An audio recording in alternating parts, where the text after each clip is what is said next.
It's so great to be finally speaking with you. I've been following your career for a very long time. So first and foremost, thank you for taking the time today. And thank you also to Triller for hooking this interview up. I actually want to start by asking you a bit about Triller. You're involved with them as sort of as an MMA coach in this MMA versus boxing narrative they're promoting opposite Shannon Briggs. Before we get into the role, I just wanted to ask you, I mean, how'd you get involved with these guys? Did they reach out to you or the other way around? Uh, First, I should say it's more so team captain, not a coach. I'm not Right. coaching.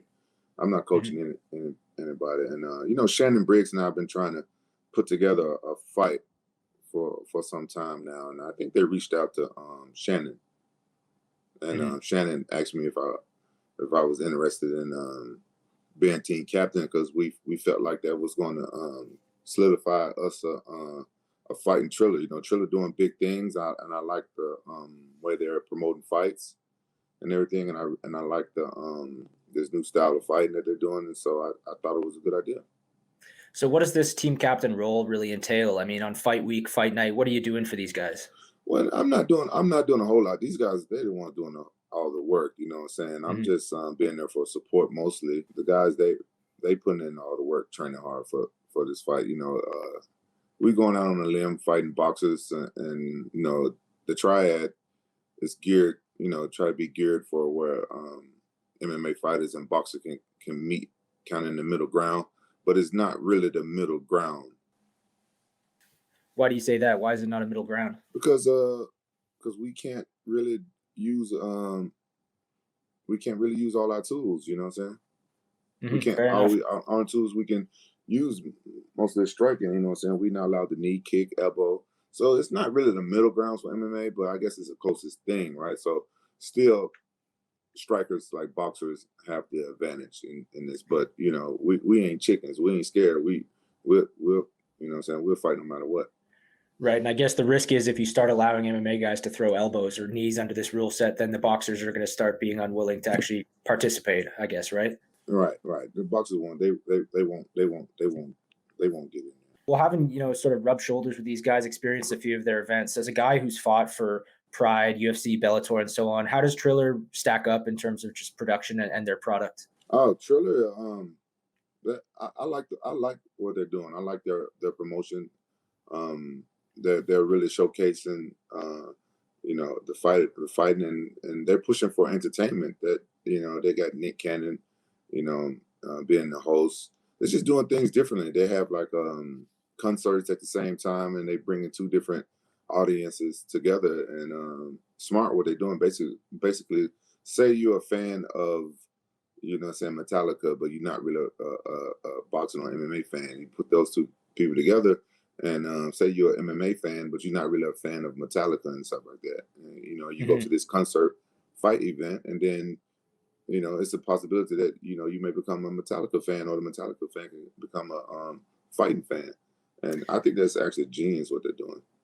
Definitely, definitely. It's a very cool cool way of kind of introducing new people to this hybrid sport they're promoting. You mentioned Shannon Briggs. He's sort of the guy on the opposite side from you, the team captain for the boxing side.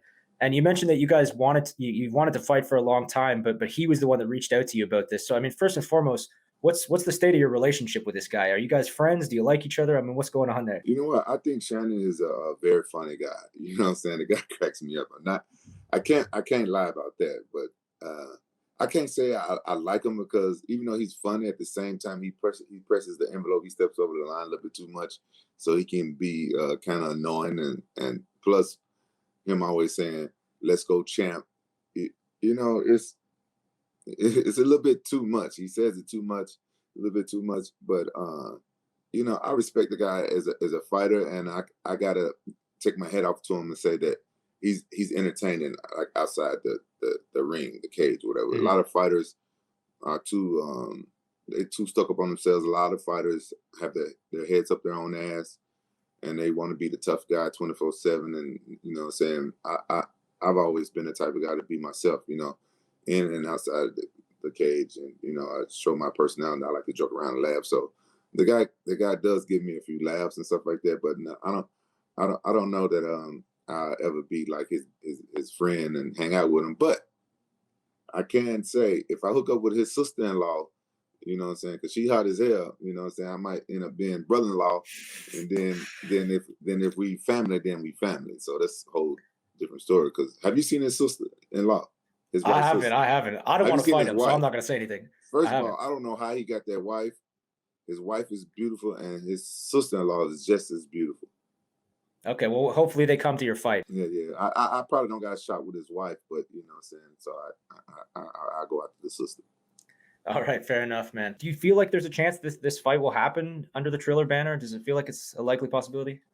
Uh, that's the main reason why I'm doing all this. You know, I'm be 100% honest. I'm not being team captain for Triller just to, you know what I'm saying, just for fun, just for kicks. Right. You know what I'm saying? I make the bulk of my money entertaining people fighting, you know what I'm saying? And Hmm. I still love fighting. And before I retire, I want to do like a boxing match. And so that's the reason why I signed up to, you know what I'm saying, be in bed with Triller, is hopefully so I can get a fight with Shannon. Then God willing, that go well, I can get me a couple of other boxing matches, and then walk away from fighting altogether and just, you know, do what I like to do, movies and play video games. That's my goal. And Triller has agreed to have Shannon and I fight in May if Shannon can pass a physical, because he's Hmm. old as hell. That's very exciting to hear. I mean, I think a lot of people are really hoping to see that fight. As you said, though, the triad rule set does kind of favor boxers. So if that fight was made, I mean, how do you like your chances in that one? I think my chances would be great because, as you can see in the first ever triad, the team MMA won. You know what I'm saying? And I think we actually won more fights than what we walked away with. You know what I'm saying? And I think that Shannon's going to underestimate me. He don't believe in my striking skills. He don't think I can he don't think I'm a hard puncher. You know, and I think that him being inactive for so long is going to take effect on him. And I feel very confident that you know what I'm saying, after like the second round, I better do what the hell I want. Well, I mean, Triller's getting all kinds of legends into this thing. So it wouldn't be surprising at all to see you guys in there. The next card, I think February 26th in Houston, you've got Junior Dos Santos, the former UFC heavyweight champion, fighting Pulev, who's, of course, from the boxing world. As the team captain for MMA, how do you think JDS does in that one? I hope he does great. Pulev is a very skilled striker. Look like he's only lost to like two of the top boxers in the world. And DeSantos, he's tough. You know what I'm saying? He a tough guy. You know what I'm saying? Word around the campfire is that his chin is suspect.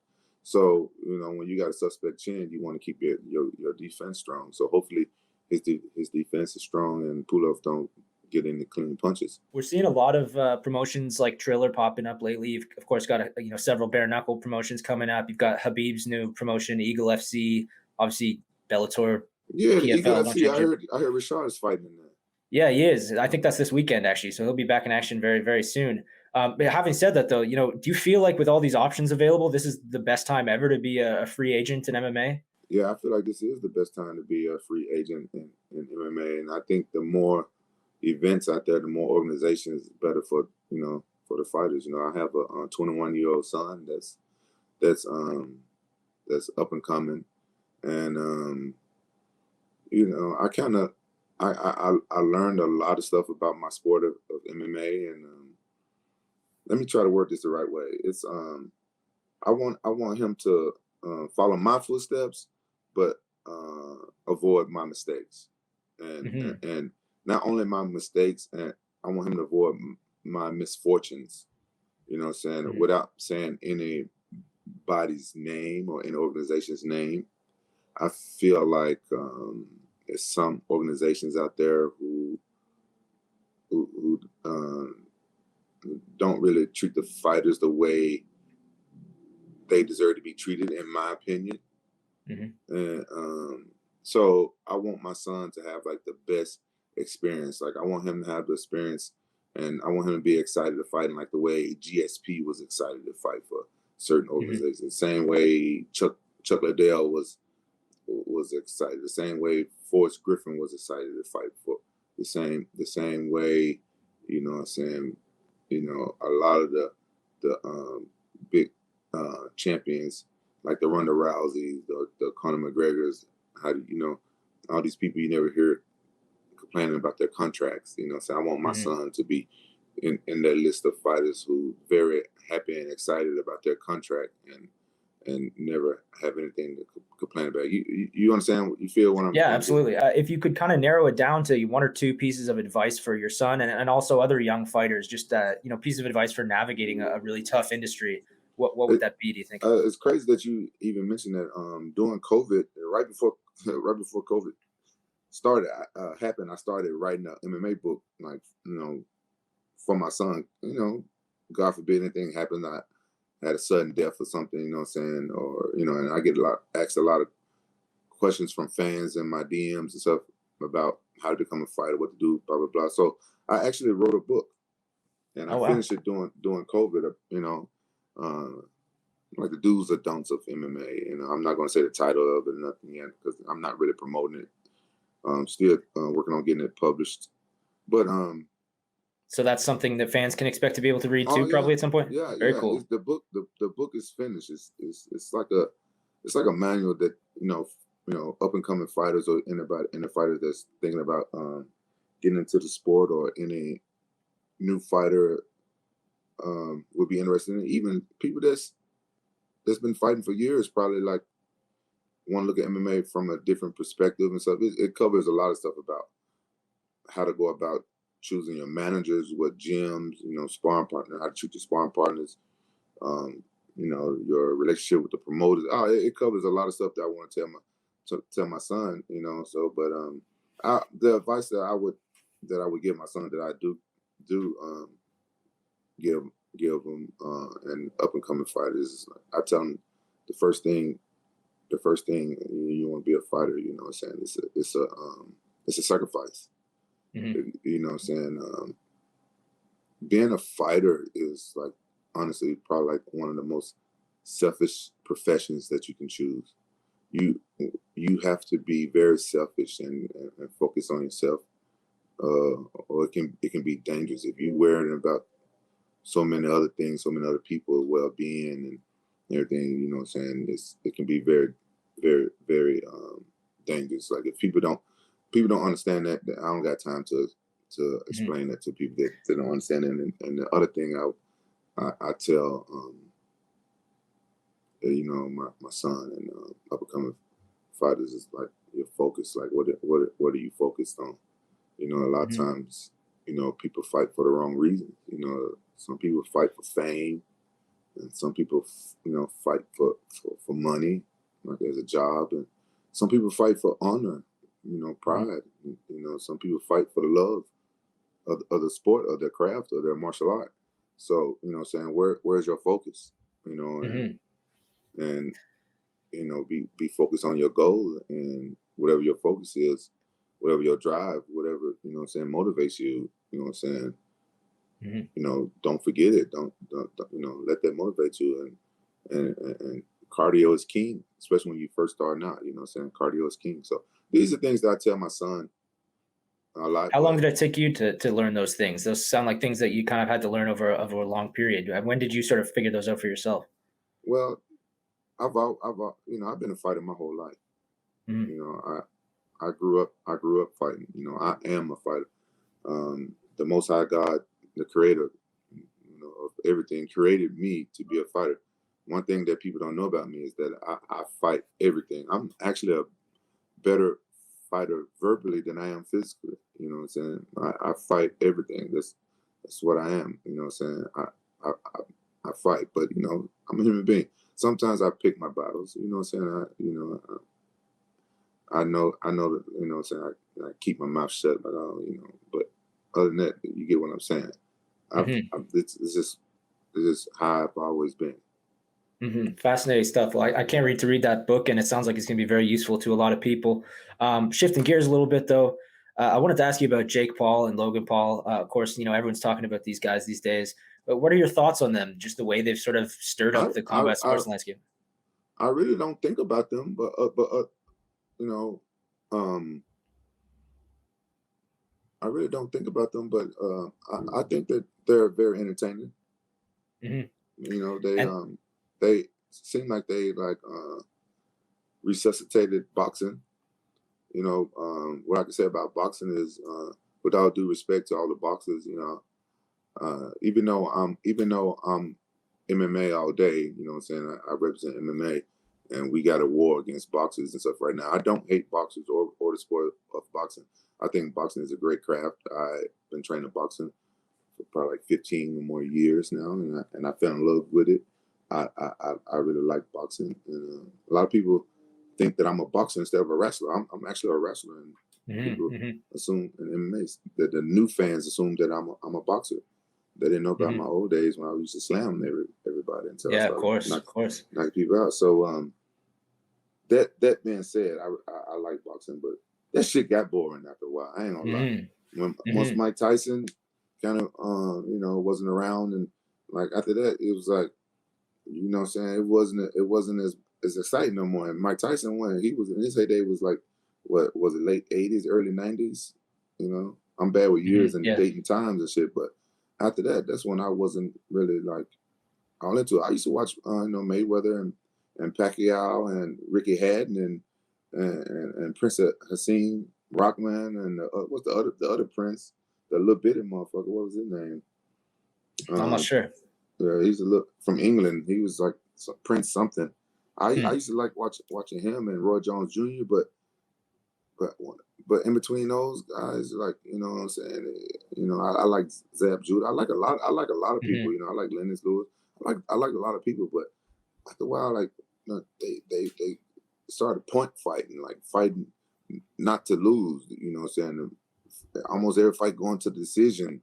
Nobody get knocked out. Like, you just like the new age humans, man. We have short attention span. Ever since they invented the damn microwave, we don't want to wait for mhm. shit. You know what I'm saying? We don't got the patience to be sitting there watching 12 rounds and nothing happening. We want instant gratification. We want actually, that's why MMA got so popular so fast and growing so fast, because people don't understand that in MMA fight, you don't know what's going to happen. You know what I'm saying? Yeah, very well And said. in a boxing match, you pretty much you're not surprised if the fight go to the distance and go to the judges, and then you wonder like, oh damn, I wonder who won this fight. You saw this fight, you know who you thought won, but then you don't know who. It's politics. You don't know who they're gonna get the fight to. If the guy was a champion, most likely they're gonna give it to him. And then boxing, you got all these damn journeymen, everybody 30 and old. Like, who? And then you look who they fought. They ain't fought no damn body.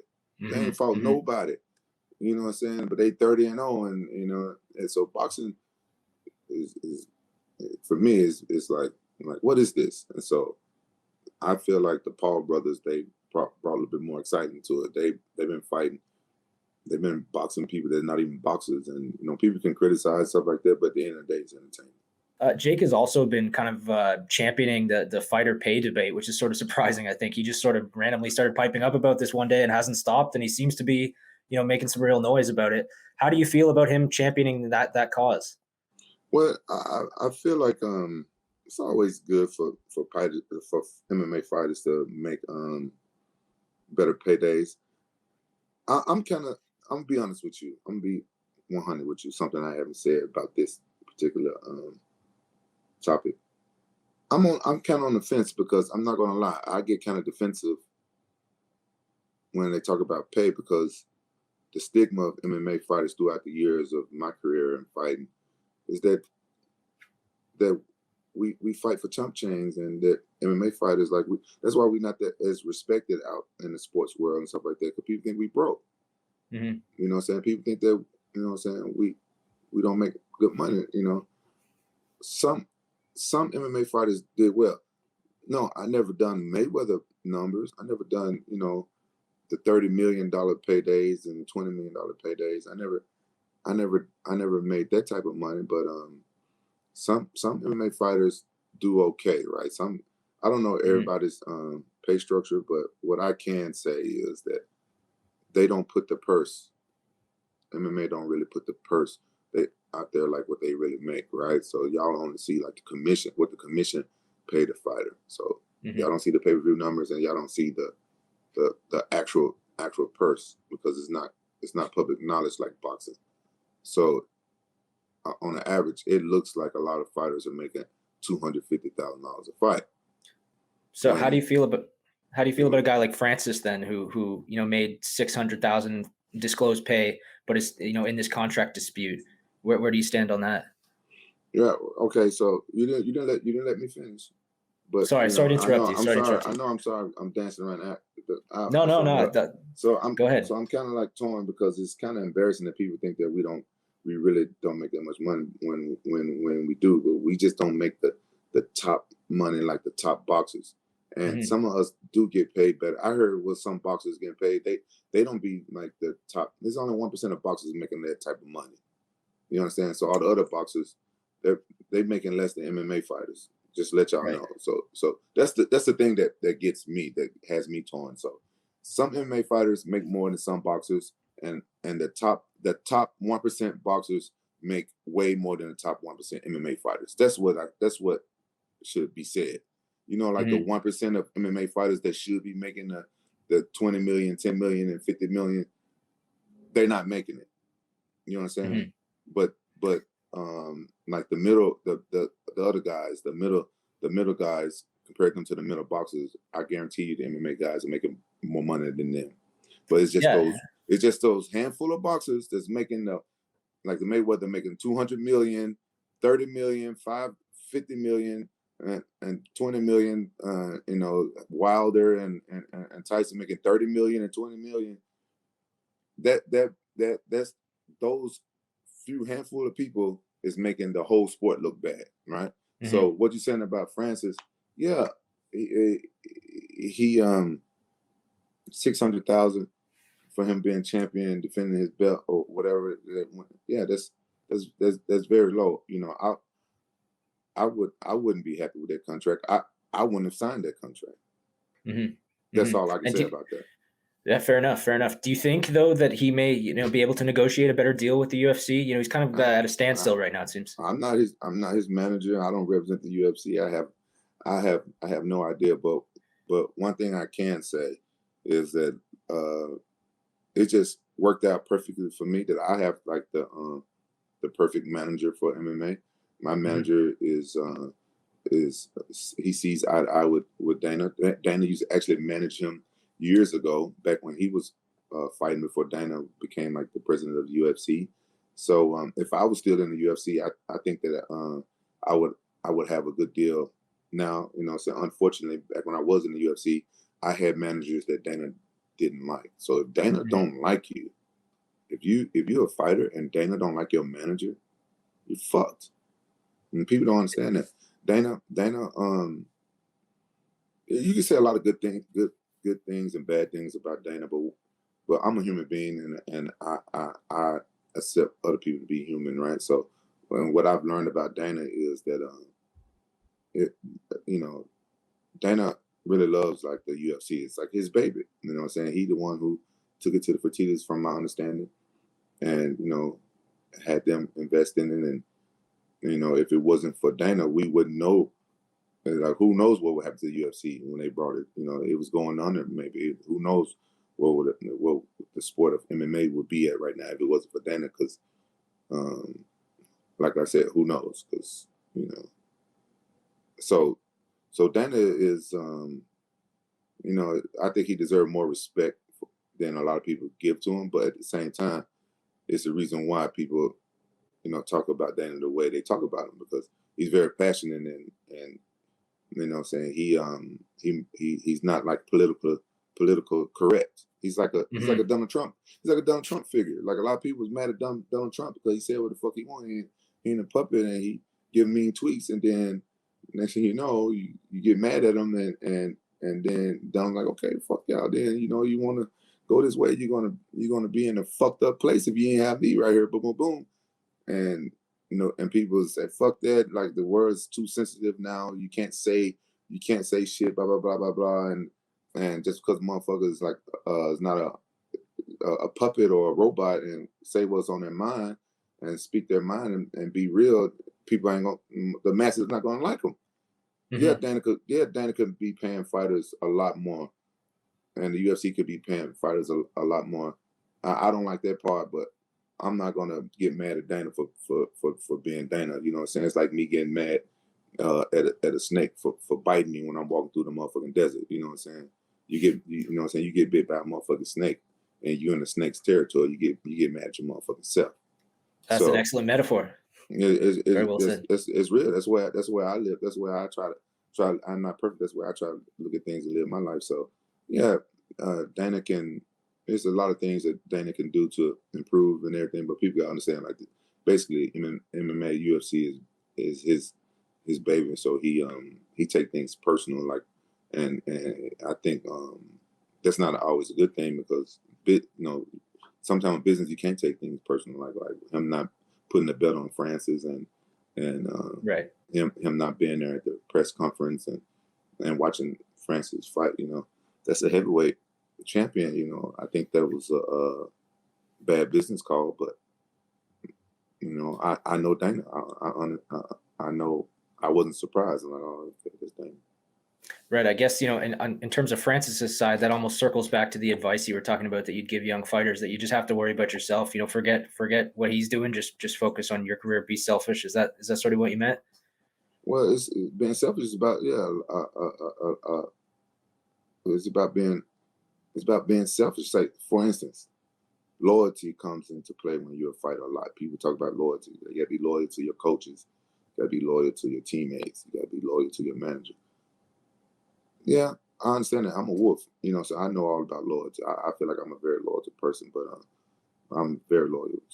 But sometimes people are not loyal to you and stuff, right? So, like, for instance, if he could have a close relationship with his manager, but if his manager and the promoter are not getting along, that's something you might want to look into. But I'm not saying fire your manager because the promoter don't like it. Like, sometimes if your promoter and your manager are too close, you know what I'm saying, it's you got to watch your manager, because right. I just feel like sometimes I've always had this in the back of my mind. Sometimes I feel like the manager can negotiate with the promoter, be like, hey, pay me this much and I'll make sure he fight for this much. You know what I'm saying? I feel like that sometimes, because I've had some managers that fucked up some contracts with me. I'm like, and I don't read contracts, and I go back and look, and I'm like, why would you okay this? Well, so it's a double-edged sword. You got to really trust your manager, but at the same time, you got to be selfish. You got to think about it like, at the end of the day, I'm the one that's getting in that cage fighting in front of millions of people. If I get the belt, you know what I'm saying, I'm gonna thank everybody that helped me. If I win, I'm gonna thank everybody that helped me. If I lose, I'm gonna accept the loss on my own. I'm not gonna blame it on everybody that was involved. I'm gonna blame it on me. So that's just me. That's the way I am. And with the way the world is now, not only if you lose, that's something that you never forget. That's something that you think about when you take a shower in the morning, when you brush your teeth. You look at yourself like, damn, this one would kick my ass. You think about that. And the fans don't understand that, and then they come on your social media to DM you, send you pictures of you getting your ass kicked and videos of you getting your ass kicked, tag you and shit. And you gotta live with that. And after you get your ass kicked, say you get knocked out, you go out with your family to dinner, like you go on with your regular life because you ain't training camp. You get people coming to you and reminding you that you got your ass kicked. Oh man, you look bad your last fight. People come and tell you like, oh, I lost so much money on your last fight. That's the stuff that that's the stuff that we have to deal with as fighters that fans don't think about, that people don't think about. And say one person say that shit to you, they think they're the only person that ever did this. They're the only person that ever said this to you. You know what I'm saying? When they come ask you for a picture, they feel like they're the only person that ever asked you for a picture. You know what I'm saying? People ask me for a picture like, oh, I noticed ain't nobody noticing you. Can I get a picture? Like, dude, you the 10th person that noticed me, asked me for a picture, but okay. You know what I'm saying? People don't understand. That's the shit that we have to live with. You know what I'm saying? So you have to be selfish. Like, fuck that. I'm the one getting in this cage. Fuck that. My manager ain't getting along with the promoter. I got to see if I can find somebody else that I trust that can have a good relationship with the promoter, so you can have a clear mind going out there, because you don't want to be fighting and resenting that, oh, I'm not happy with the money that I'm making, and you go out there fighting. Your performance is going to show. Right, right. Well, that's fascinating. I mean, I could listen to you talk about navigating this industry all day. We're running a little long here, though, so I'll just wrap this up with one last question about Triller. I mean, this event on the 26th, this Triad Combat event. Why is this one that fans need to tune in for? I think this is a good one for the fans to watch. I just found out that um, Joe Schilling is on the card. You know, Oh yeah. he's a very exciting fighter. I love watching Mhm. him fight in kickboxing and MMA.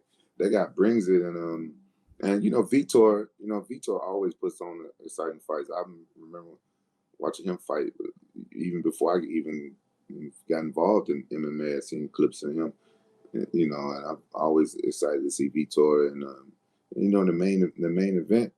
I want to see if DeSantos can beat Pulev. You know what I'm saying?